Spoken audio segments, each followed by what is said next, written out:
사랑하는 해방의 성도님들에게 오늘도 하나님의 은혜가 함께 하시기를 바랍니다. 성경 말씀은 마태복음 7장 20절에서 21절 말씀입니다. 이러므로 그들의 열매로 그들을 알리라. 나더러 주여 주여 하는 자마다 다 천국에 들어갈 것이 아니요 다만 하늘에 계신 내 아버지의 뜻대로 행하는 자라야 들어가리라. 아멘. 오늘은 예수님께서 십자가에 달려 돌아가시고 무덤에 머물러 계셨던 날입니다.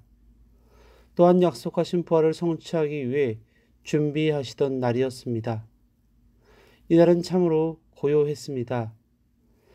전날 예수님의 십자가 체험으로 인해 온 예루살렘이 소동하였습니다. 예수님을 따르던 사람들, 예수님을 십자가에 못 박히게 한 사람들, 십자가 사건을 듣고 모여든 사람들 모두가 소란한 한우를 보냈습니다.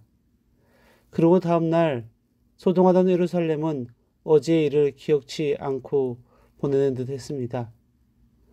부활을 말씀하시던 주님을 기다리는 설렘과 준비는 예루살렘에 없었습니다.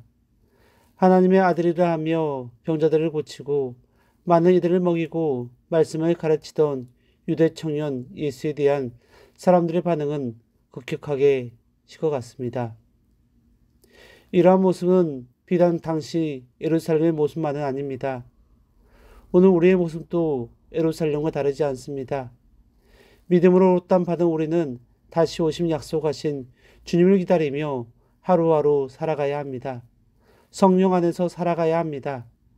그런데 우리의 모습이 의롭다함 받은 칭의의 사건만을 기억하며 십자가만을 기억하며 살아가고 있지는 않습니까?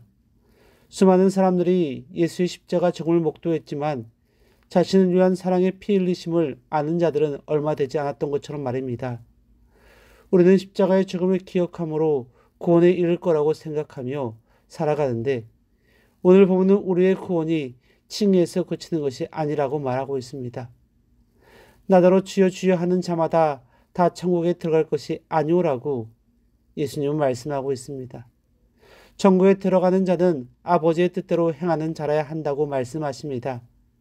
그렇다면 오늘 본문이 말하는 아버지의 뜻이 무엇입니까? 마태복음 7장에서는 다음과 같이 이야기합니다.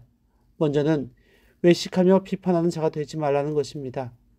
자신의 눈에 들보가 있는데 형제의 눈에 티를 보며 비판하지 말라고 말씀하십니다.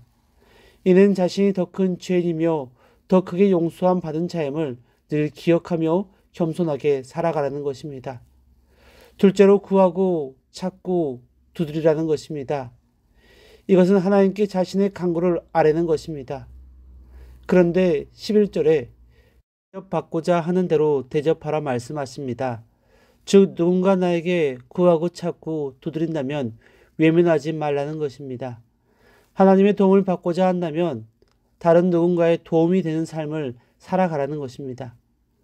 세 번째로 좁고 협착한 길을 걸어가는 것입니다. 남들이 원하지 않는 길입니다.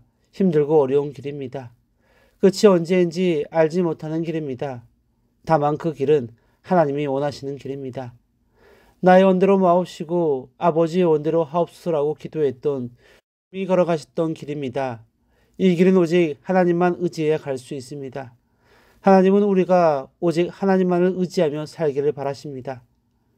좋은 나무가 나쁜 열매를 맺을 수 없고 나쁜 나무가 좋은 열매를 맺을 수 없듯이 이것을 통해 우리 안에 있는 열매가 드러나게 됩니다. 하나님은 이 열매를 통해 우리의 삶이 하나님의 뜻대로 행한 삶인지 아니면 개인의 욕심과 욕망을 위한 삶인지 판결하십니다. 부활을 기다리는 그 시간, 다시 오심을 기다리는 이 시간, 입으로 주여 주여 하는 자들이 아닌 삶으로 아버지의 뜻을 행할 수 있기를 바랍니다. 잠시 소동했던 예루살렘과 같은 믿음이 아니라 주님 오심을 기다리며 매일의 삶에서 하나님의 뜻을 찾고 구하는 우리 해방의 성도님들이 되시기를 바랍니다. 함께 기도하겠습니다. 우리의 삶의 열매를 바라보시는 주님, 주님 오심을 기다리는 이 시간 오직 아버지의 뜻만을 구하는 삶이 되게 하여 주시옵소서. 늘 겸손히 회개하며 먼저 선을 베풀고 주님 가신 좁은 길을 걸어가는 순례의 삶이 되게 하여 주시옵소서. 감사드리며 예수님의 이름으로 기도드립니다. 아멘.